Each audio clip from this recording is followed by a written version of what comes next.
what's appropriate to dress your baby in at night time. Now it's getting towards winter in Australia now, it's getting quite cold.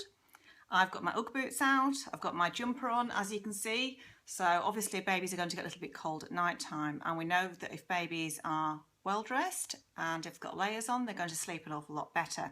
So I'm from the north of England, as you can tell by my accent. In the north of England, we dress our babies in layers, and that's what we should be doing in Australia, but not obviously in as many layers.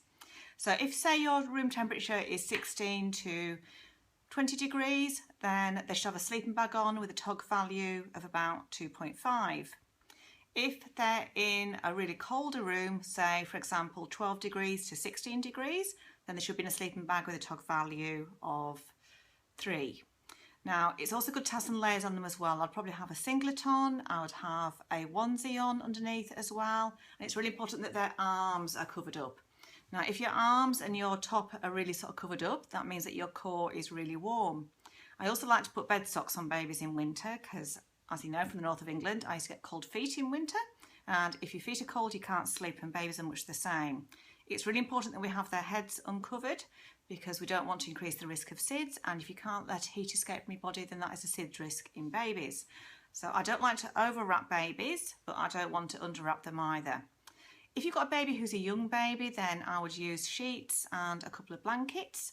The way that you check your baby's temperature is to feel their tummy with the palm of your hand. That gives you your best temperature checking mechanism. And that's really what I would dress a baby in at night time. I'd never use doonas, I'd never use pillows. I tend to use blankets that are breathable, like cotton. You can also use some wool as well, but keep things in layers and have them breathable. Never use any fleecy fabrics, never use anything that's acrylic because that will trap the heat in. So I hope that helps you keep your babies warm in winter at night time and gives you a few ideas. So there you go, that's the answer to that question.